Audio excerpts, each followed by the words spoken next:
지난 겨울방학 어떻게 보내셨나요? 10살 서유리는 자기주도 학습으로 지난 방학을 하얗게 불태웠다는데요. 책장 앞에서 시작되는 서유리의 하루. 공부를 시작하기 전 잠든 뇌를 깨우는 준비 운동인 셈이죠. 제가 이 책을 읽으면 머리가 잘 돌아가서 학교 가기 전에 책을 많이 읽어요. 여기서 끝이 아닙니다. 서율아, 그러면 오늘은 한자는 다음 거 해도 될까? 응, 그건 쉬우니까. 조금. 서유리는 아침마다 공부할 과목과 공부량을 직접 정한다는데요.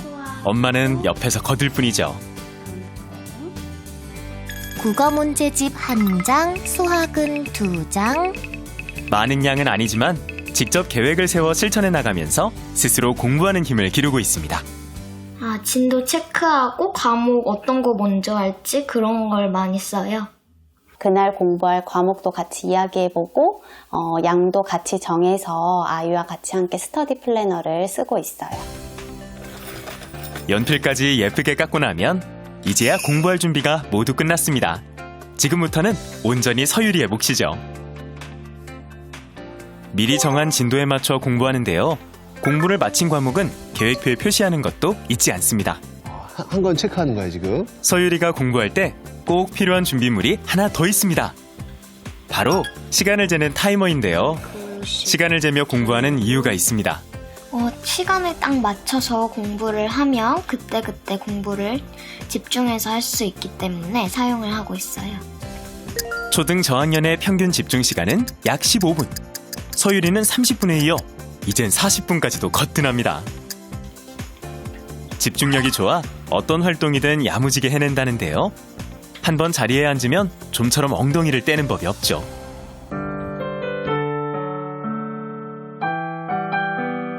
서유리가 이렇게 공부를 열심히 하게 된 이유는 뭘까요? 제가 할머니께서 많이 아프신데 할머니를 좀 더 건강하게 만들어주기 위해서 의사가 되기 위해서 그렇게 열심히 공부를 하고 있어요.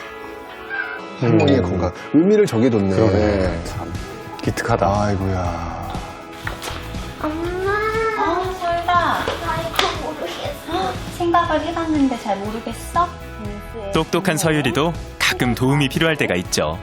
그럴 때면 어김없이 엄마를 찾는데요.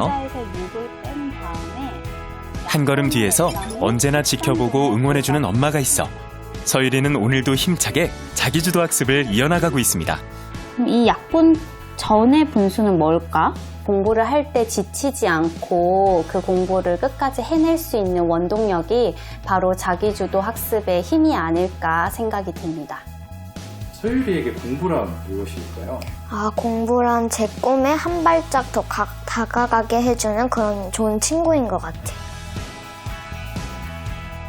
공부 습관이 곧 삶의 습관으로 자기주도 학습으로 다져진 아이라면 그 어떤 고난과 역경도 스스로 헤쳐나갈 수 있지 않을까요? 공부가 친구라. 서율이 사례 보면서 부러워할 부모님들 되게 많을 것 같아요. 근데 너무 부러워만 하지 마시고 우리 아이가 어떻게 하면 공부에 대한 마음을 갖도록 할 것이냐 지금부터 같이 고민하시면 좋지 않을까 생각을 해보는데 그러니까.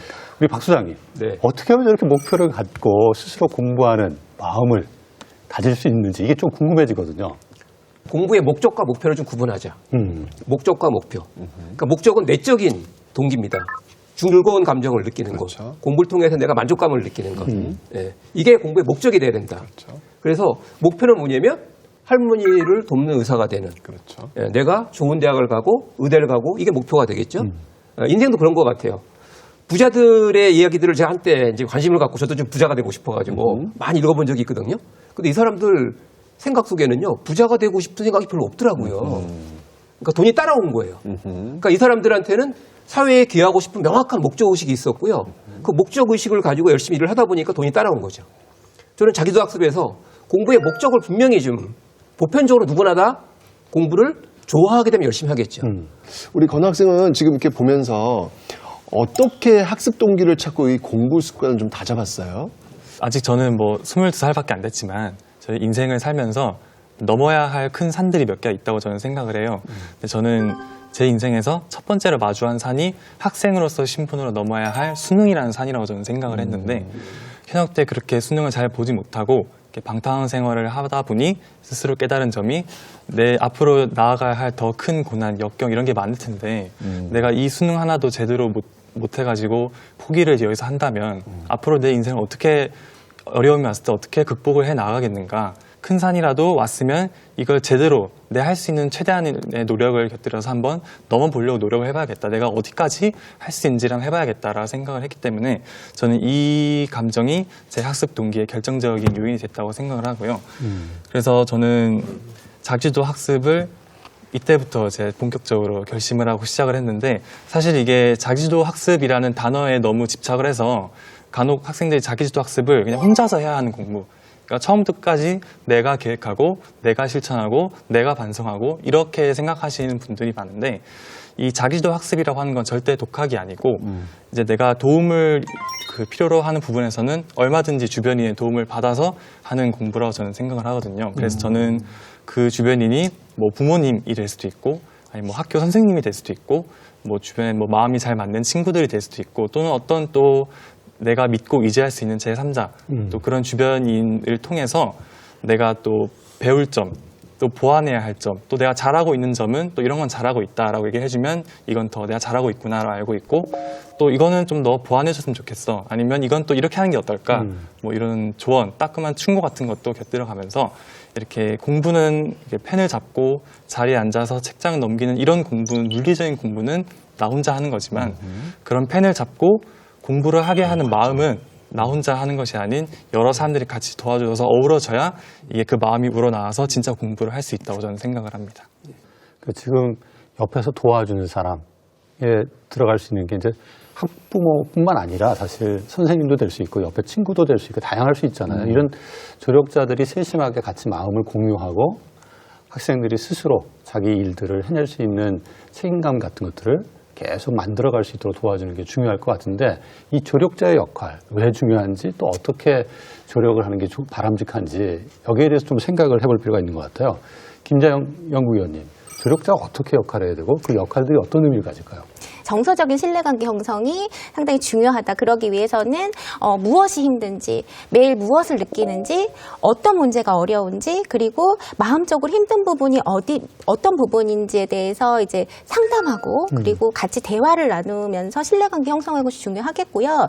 두 번째로는 아까 사교육 말씀하셨잖아요. 물론 이제 학습에 도움이 될 수 있습니다. 하지만 이 사교육이라고 하는 건 대부분 생각하듯이 이제 좀 주입하는 그 지식을 습득하는 양을 더 늘리기 위해서 사실 사교육을 하는 이제 목적이 있는데 그렇게 되다 보면 이렇게 스스로 소화할 수 있는 능력이 좀 떨어집니다. 그 소화할 수 있는 능력은 이제 자기주도 학습 능력이라고 볼 수 있는데 학습을 점검하고 계획하고 평가할 수 있도록 충분한 시간을 주는 게 이제 조력자로서 그런 환경을 조성해 주는 게 상당히 이제 좀 중요하다고 생각하고 사교육을 받지 않아도 괜찮아 불안감 조성하지 않도록 하는 것도 그렇죠. 중요하다고 생각합니다. 맞아요. 제일 중요한 것 같아요. 우리가 그 조력자 얘기를 하다 보니까 좀 더 큰 틀에서 이 교육 환경 얘기를 안 할 수 없는 것 같아요. 사실 우리 교육 환경, 특히 학교 학습 환경들 보면 학생들에게 얼마만큼 주도권을 가질 수 있도록 허용하고 있느냐, 기회를 주고 있느냐. 동일한 틀 내에서 배우는 내용도 거의 동일하고 또 과제나 활동도 보면 같은 활동을 다 한단 말이에요. 이게 좀 바뀌어야 될 거다라는 생각이 좀 드는데 이와 관련해서 좀 참고할 만한 사례가 있나요? 네. 네. 제가 소개하려는 사례는 그 미국의 뉴 클래스룸스라는 비영리 단체에서 개발을 해서 중학교 수학 교과에 적용하고 있는 이제 맞춤형 학습 사례입니다. 이제 저희가 17년도에 뉴 클래스룸스에 방문을 했을 때 거기서 설명하기로는 이제 12개 주의 37개 학교에서 이 프로그램을 쓰고 있다고 했습니다. 그래서 지금 이렇게 보시면 사실은 다 저희가 알고 있는 방법들이에요. 대표적으로 한 6가지 정도를 가져왔는데 이제 당연히 교사가 강의하는 거, 선생님께 가서 강의하는 건 당연히 이제 가장 또 효율적인 방법이기 때문에 거기서도 사용을 하고 있고요. 그다음에 소그룹 협력 학습, 그리고 동료를 1대1로 가르치는 동료 학습, 그리고 온라인을 통해서 하는 개별 학습, 그리고 사실 온라인이 싫은 학생들도 있기 때문에 이제 전통적인 그런 학습지를 통해서 하는 그 개별 학습, 이런 방법들이 있습니다. 그래서 어떤 수학 기술, 그러니까 수학 개념 하나를 배우기 위해서 이제 수학 기술을 쭉 배워 나가야 되는데 어떤 아이가 특정 기술을 배우는데 A 방법으로 실패를 하면 B 방법으로 다시 가르치고 B 방법이 실패를 하면 C 방법으로 가르치고 이렇게 해서 결국은 하나의 수학 개념을 그 소위 우리가 말하는 완전 학습을 할 수 있도록 교수학습 방법들을 쭉 바꿔가면서 제공을 하고 있습니다. 근데 이제 그러다 보면 하나의 개념이 다 끝나고 나면 또 이제 어떤 단계가 이르냐면 우리가 항상 개념을 습득하는 것보다 적용하는 게 중요하다고 하잖아요. 그래서 마지막 단계에서는 그 아이들이 서로 협력해서 어떤 실생활의 실제 문제를 해결해 볼 수 있는, 근데 그게 방금 좀 전에 배운 그 수학 개념을 적용해서 풀 수 있는 그런 프로젝트 활동을 하게 함으로써 이제 학습을 마무리하는 단계에 이르고 있습니다. 근데 여기서 이 교수학습 방법들이 동시에 각각의 학생들에게 진행이 되다 보니까 이제 중요한 게 지금과 같은 교실 공간에서 선생님이 혼자서는 할 수가 없는 거예요. 예, 그래서 이제 여기에 수반되는 게 환경의 변화입니다. 교실 4개를 터서 하나의 큰 공간을 만들고 이제 구획을 나누어서 거기서 여러 가지 활동이 동시에 진행이 됩니다. 그러다 보니까 그 동학년 수학 선생님들도 모두 함께 모이셔서 이제 정말 어떤 선생님께서는 아이들을 데리고 강의를 하시고요. 또 어떤 부분에서는 선생님 돌아다니시다가 이제 뭘 좀 도움을 요청하는 아이한테 그야말로 도움을 주는 지원자의 역할을 하고요. 또 이제 소그룹으로 어떤 활동을 하고 있는 경우에 선생님이 잠깐 참여해서 거기서 같이 촉진자의 역할을 하기도 하고, 그래서 이런 사례에서 보면은 그 교수학습 방법을 여러 개를 활용을 해서 다양한 경험을 주는 거, 그거를 하기 위해서는 사실은 환경이 바뀌어야 되고, 그리고 우리가 일반적으로 생각하는 학교 수업은 이런 거야 라는 인식이 바뀌어야 되고, 선생님의 역할도 바뀌어야 되고, 학생의 역할도 바뀌어야 되고, 그래서 이게 많은 변화가 같이 수반이 되기 때문에 이제 즉각적으로 좀 적용하기는 어렵겠지만 굉장히 그 좋은 사례가 될 수 있을 것 같습니다. 그렇죠.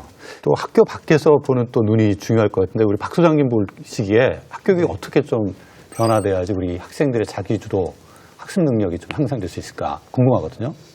많은 부모님들이 이 방송을 보시면서 학교가 잘 됐으면 좋겠다 이런 생각들을 하실 것 같아요. 왜냐하면 부모 입장에서는 학교에서 충분히 배우고 성장하고 집에서는 잘 놀고 잘 재우고 하면 어떻게 보면 가장 좋은 행복한 모습 아니겠습니까? 근데 이제 문제는 이제 학교에서 선생님과의 관계에서 사실은 선생님들이 한 명 한 명한테 집중할 수 있는 환경인가? 저는 이 문제가 매우 중요하다고 생각을 해요. 선생님들에게 지나치게 저는 많은 어떤 부담이 주어지고 있다. 가르치는 아이 한 명 한 명한테 집중해 줘야 되거든요. 거기서 일어나는 변화가 되게 클 거라고 보고, 또 한 가지 덧붙이자면 교사발 평가권을 빨리 인정해 줘야 된다라는 생각이 드는 거예요. 그래서 저는 이 자기주도학습과 관련해서 되게 중요한 이제 어떤 핵심적인 해법 역시 마찬가지로 학교 선생님들과 함께 이런 얘기를 충분히 해서, 선생님은 수업 잘하는 수업 전문가가 아니라 또는 뭐 자습을 도와주는 이런 것이 아니라 학부모와 협력을 통해서 아이들 스스로가 공부할 수 있는 환경을 만드는 파트너다. 이런 어떤 접근이 절실하다는 생각이 듭니다. 네.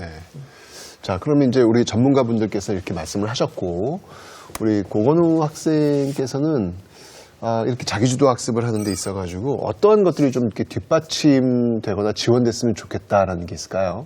저는 이제 좀 현실성 측면에서는 어떨지 잘 모르겠지만 저는 학교 교육도 좀 학생이 중심이 되어서 주도적인 학습을 실천할 수 있는 그런 환경이 학교에서 좀 조성되었으면 하는 바람이 있는데, 이제 예를 들어서 저희 이제 대학교 성균관대학교에 플립 러닝이라는 제도가 있는데, 이게 말 그대로 그러니까 언어 단어 그대로 해석하자면 러닝이 서로 바뀐 겁니다. 플립이 된 건데, 이게 어떻게 되는 거냐면 학생들이 이제 강의를 그날 배울 내용을 미리 공부를 하고 학생들이 발표를 직접 준비를 해서 수업 시간에 그 선생님이나 교수님이 수업을 하는 게 아니라 학생이 공부하고 준비했던 내용을 이제 발표를 하고, 이제 그 선생님이나 교수님은 이제 질문자 역할이 되어서 이 부분에 대해 더 구체적으로 설명하거나 아니면 뭐 잘못된 내용이 있으면 고쳐주거나 하는 식으로 말 그대로 학생과 교수의 입장이 반대가 되어서 이제 이거야말로 저는 학생 주도적인 공부에 정말 좋은 예시라고 생각을 하거든요.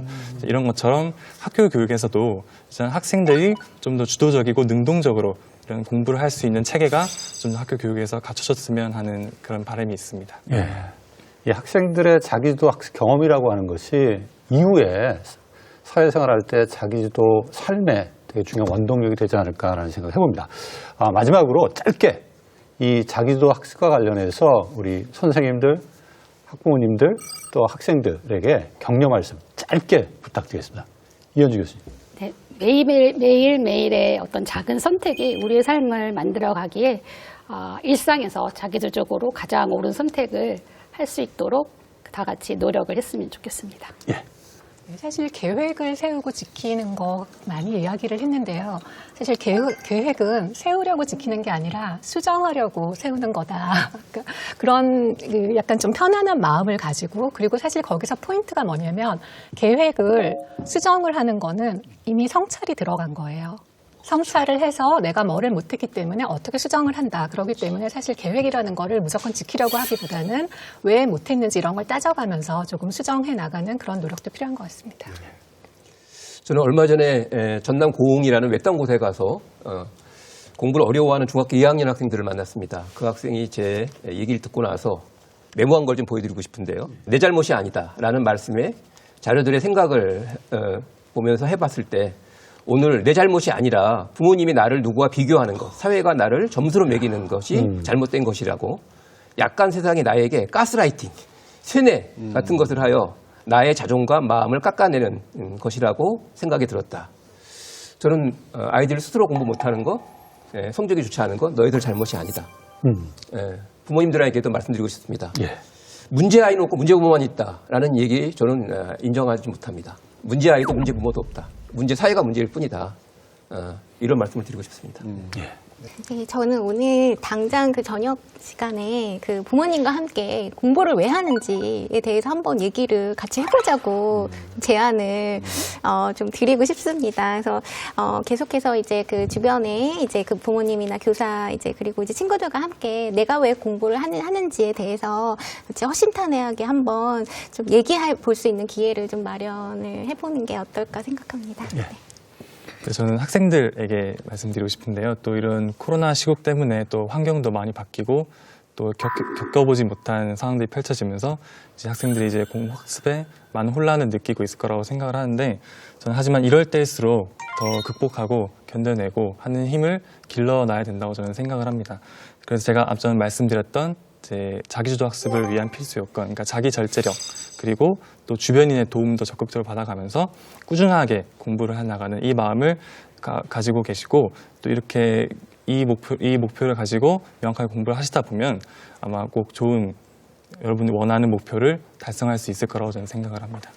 오늘 말씀하신 내용 중에서 아까 그 세상이 아이들에게 가스라이팅을 통해 자존감을 낮추고 있다라고 하는 얘기를 들으면서 우리 기성세대가 진짜 이거 모두가 다 가해자일 수도 있겠구나라는 생각이 들면서 너무 제가 좀 가슴이 좀 톰뜻했는데 연구원님 말씀대로 오늘 가서 딸과 함께 공부는 왜 하니? 잘해야 되겠다. 잘해가지고 한번 좀 의미 있는 시간을 한번 가져보도록 하겠습니다. 예. 자기주도의 힘은 개인이 추구하자는 삶의 가치, 목표에서 나옵니다. 우리 학생들이 왜 자기주도 학습에서 어려움을 겪을까요?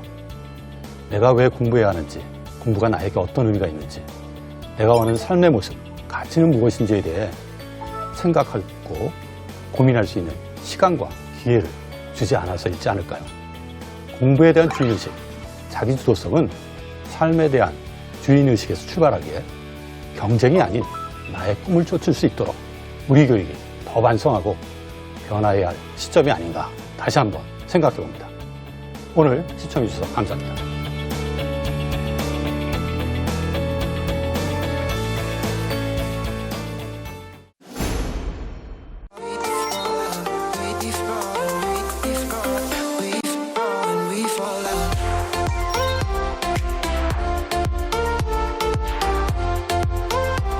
사회적인 틀도 변할 거라고 예상을 할 수가 있는데, 교육 시스템 전반의 개혁을 이끄는 어떤 단초가 되지 않을까. 개발에 맞추는 교육을 실제 실현화시키는 그런 하나의 방법이 아닐까. 인공지능 기술이 가져올 그 미래의 변화에 대해서 두려움 없이 대응할 수 있는 자세를 기르는 것.